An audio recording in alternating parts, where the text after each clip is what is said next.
धारा 296 plea bargaining में न्यायालय की शक्ति।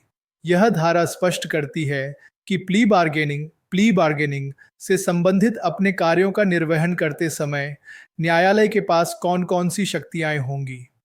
एक न्यायालय के पास इस अध्याय के अधीन अपने कार्यों का निर्वहन करने के प्रयोजनों के लिए जमानत, बेल, अपराधों के विचारण, ट्रायल ऑफ ऑफेंसेस और ऐसे न्यायालय में किसी मामले के निपटान से संबंधित अन्य मामलों के संबंध में इस संहिता के अधीन निहित सभी शक्तियां होंगी। सरल शब्दों में समझने के लिए इसे तोड़कर देखते हैं। न्यायालय का कार्य। जब कोई न्यायालय प्ली बार्गेनिंग के अध्याय चैप्टर 45 के तहत अपने कर्तव्यों और जिम्मेदारियों को पूरा कर रहा हो, जैसे आवेदन प्राप्त करना, स्वैच्छिकता की जांच करना, निपटान की सुविधा देना, मुआवजा निर्धारित करना, सजा सुनाना, शक्तियों का विस्तार, तो उसके पास वे सभी शक्तियां होंगी जो उसे सामान्य रूप से इस भारतीय नागरिक सुरक्षा संहिता BNSS के तहत प्राप्त है, विशेष रूप से इन क्षेत्रों में। 1. जमानत, बेल, अभियुक्त को जमानत देने या रद्द करने से संबंधित सभी शक्तियां। 2. अपराधों का विचारण, ट्रायल ऑफ ऑफेंसेस, अपराधों की सुनवाई और प्रक्रिया से संबंधित सभी शक्तियां। 3. किसी मामले के निपटान से संबंधित अन्य मामले, other matters relating to the disposal of a case, मामले को अंतिम रूप से निपटाने के लिए आवश्यक अन्य सभी प्रक्रियात्मक या सहायक शक्तियां। इस धारा का महत्व। कार्यप्रणाली की सुगमता। यह धारा सुनिश्चित करती है कि प्ली बार्गेनिंग की प्रक्रिया को लागू करने के लिए न्यायालय को किसी अतिरिक्त कानूनी बाधा का सामना न करना पड़े। उसके पास वह सब कुछ है जो उसे अपने सामान्य न्यायिक कार्यों के लिए चाहिए। व्यापक क्षेत्राधिकार। यह स्पष्ट करती है कि प्ली बार्गेनिंग के तहत कार्रवाई करते समय न्यायालय एक पूर्ण न्यायिक इकाई के रूप में कार्य करता है, न कि केवल एक प्रशासनिक निकाय के रूप में। दक्षता। यह सुनिश्चित करती है कि न्यायालय बिना किसी हिचकिचाहट के प्ली बार्गेनिंग प्रक्रिया को प्रभावी ढंग से आगे बढ़ा सके, क्योंकि उसके पास सभी आवश्यक शक्तियां उपलब्ध हैं। न्यायिक निरंतरता। यह दर्शाता है कि प्ली बार्गेनिंग की प्रक्रिया आपराधिक न्याय प्रणाली का एक अभिन्न अंग है और इसके लिए न्यायालय की शक्तियों में कोई कमी नहीं की गई है। संक्षेप में, धारा 286 से यह स्पष्ट करती है कि प्ली बार्गेनिंग की प्रक्रिया के तहत कार्य करते समय न्यायालय के पास अभियुक्त को जमानत देने, अपराधों की सुनवाई करने और किसी मामले को निपटाने से संबंधित वे सभी शक्तियां होंगी जो उसे भारतीय नागरिक सुरक्षा संहिता के तहत सामान्य रूप से प्राप्त हैं। धारा 277 अभियुक्त द्वारा भुगती गई निरोध की अवधि का कारावास की सजा के विरुद्ध मुजरा किया जाना। यह धारा सुनिश्चित करती है कि प्ली बार्गेनिंग के तहत दोषी ठहराए गए व्यक्ति को भी वह लाभ मिले जो सामान्य आपराधिक मामलों में मिलता है, यानी मुकदमे के दौरान उसने जो समय जेल में बिताया है उसे उसकी अंतिम कारावास की सजा में से घटा दिया जाए। इस अध्याय के अधीन अधिरोपित कारावास की सजा के विरुद्ध अभियुक्त द्वारा भुगती गई निरोध की अवधि का मुजरा करने के लिए धारा 468 के प्रावधान लागू होंगे, उसी तरीके से जैसे वे इस संहिता के अन्य प्रावधानों के अधीन कारावास के संबंध में लागू होते हैं। सरल शब्दों में समझने के लिए, जब किसी व्यक्ति को प्ली बार्गेनिंग भारतीय नागरिक सुरक्षा संहिता के इस अध्याय के तहत दोषी ठहराया जाता है और उसे कारावास की सजा दी जाती है। तो धारा 408 जो कारावास की सजा के विरुद्ध निरोध की अवधि के मुजरा करने से संबंधित है के नियम पूरी तरह से लागू होंगे। इसका मतलब यह है कि अभियुक्त ने मुकदमे के दौरान जो भी समय पुलिस हिरासत या न्यायिक हिरासत जेल में बिताया है वह उसकी अंतिम सजा में से घटा दिया जाएगा। यह वैसे ही काम करेगा जैसे यह भारतीय नागरिक सुरक्षा संहिता के तहत दिए गए किसी भी अन्य कारावास की सजा के लिए लागू होता है। इस धारा का महत्व। निष्पक्षता और समानता। यह सुनिश्चित करती है कि प्ली बार्गेनिंग के तहत दोषी ठहराए गए व्यक्तियों के साथ भी वही निष्पक्ष व्यवहार किया जाए जो सामान्य आपराधिक मामलों में दोषी ठहराए गए व्यक्तियों के साथ होता है। हिरासत में बिताया गया समय एक सजा के रूप में गिना जाता है। अनावश्यक कारावास से बचाव।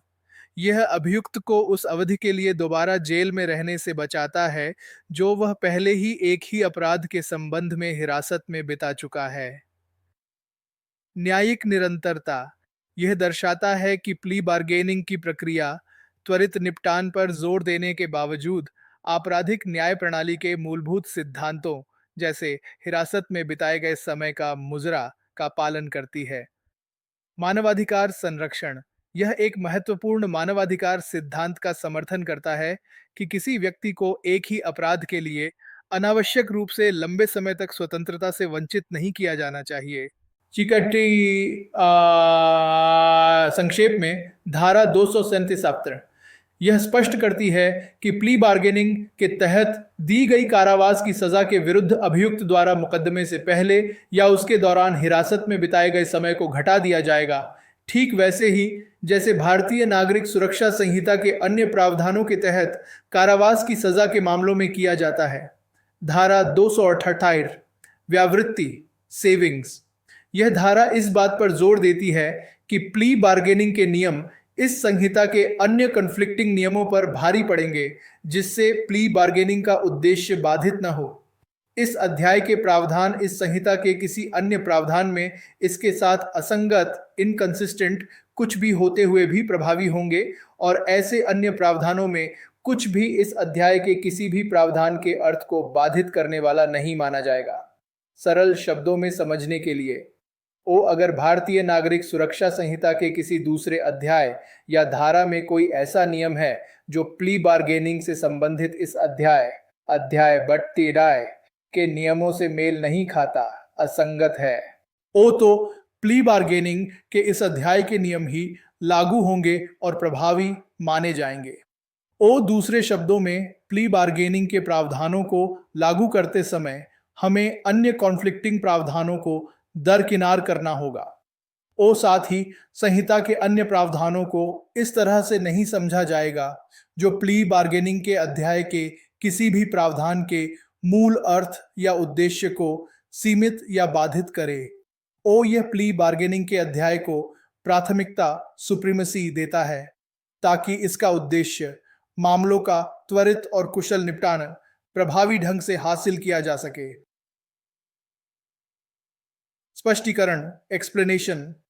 इस अध्याय के प्रयोजनों के लिए लोक अभियोजक अभिव्यक्ति का वही अर्थ है जो इसे धारा 2 के खंड वी के अधीन दिया गया है और इसमें धारा 19 के अधीन नियुक्त सहायक लोक अभियोजक भी शामिल है।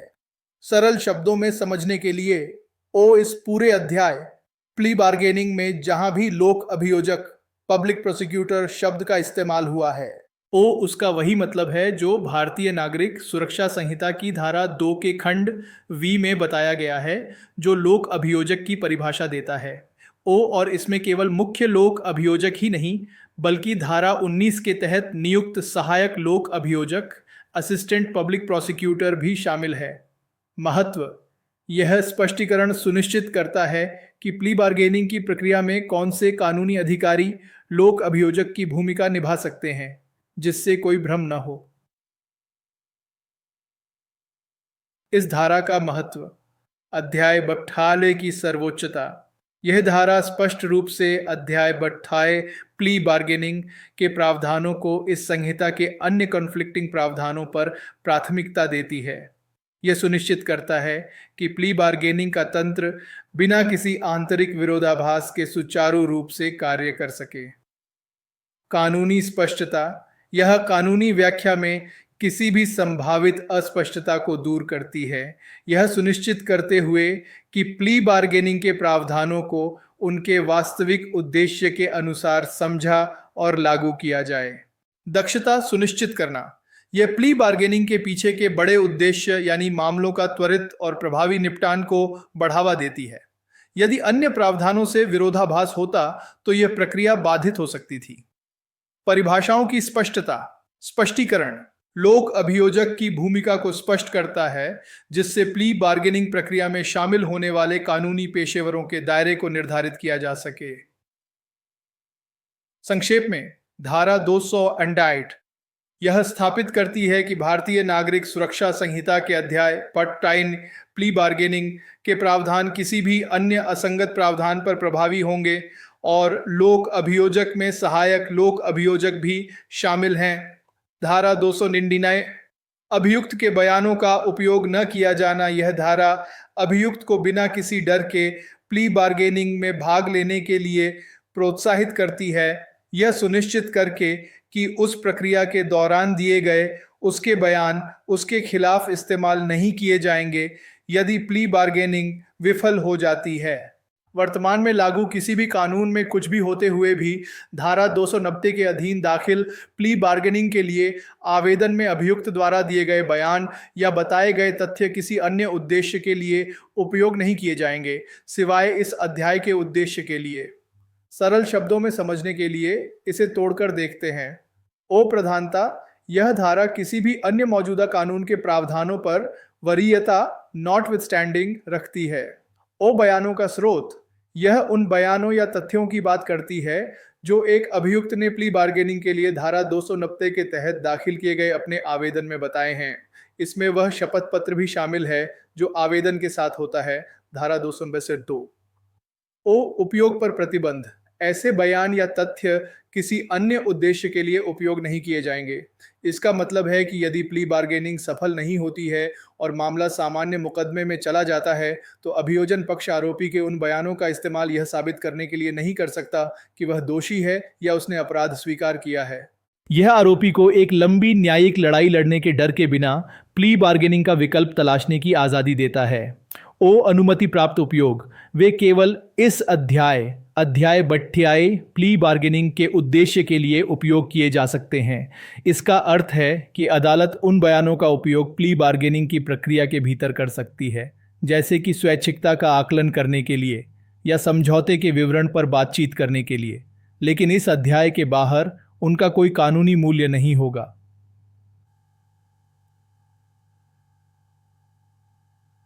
इस धारा का महत्व, अभियुक्त के लिए सुरक्षा। यह धारा अभियुक्त को प्ली बार्गेनिंग प्रक्रिया में भाग लेने के लिए आवश्यक सुरक्षा प्रदान करती है।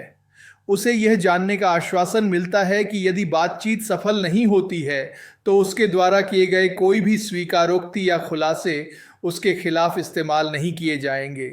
सुलह को बढ़ावा, यह अभियुक्तों को अपने मामले को हल करने के लिए इस वैकल्पिक विवाद समाधान तंत्र का पता लगाने के लिए प्रोत्साहित करती है, क्योंकि उन्हें डर नहीं होता कि उनके बयान भविष्य में उनके लिए हानिकारक होंगे।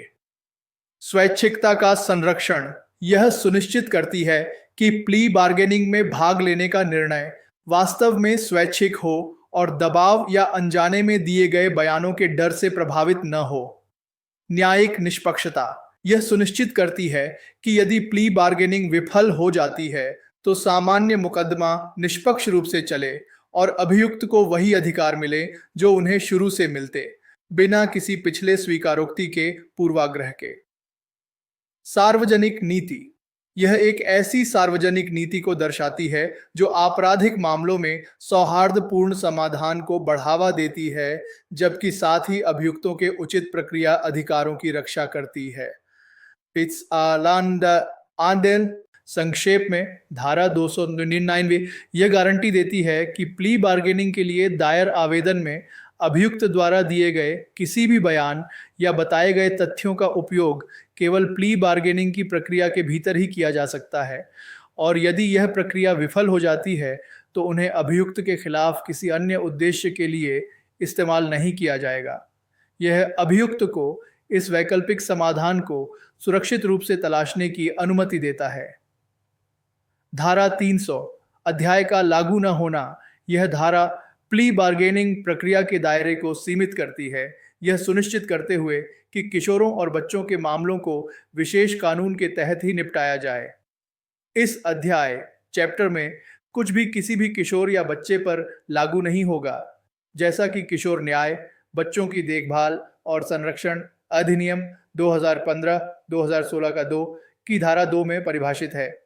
सरल शब्दों में समझने के लिए ओ भारतीय नागरिक सुरक्षा संहिता का प्ली बार्गेनिंग से संबंधित अध्याय 28 ओ लागू नहीं होगा, शैल नॉट अप्लाई, किसी भी ऐसे व्यक्ति पर जिसे किशोर, जुवेनाइल या बच्चा चाइल्ड माना जाता है।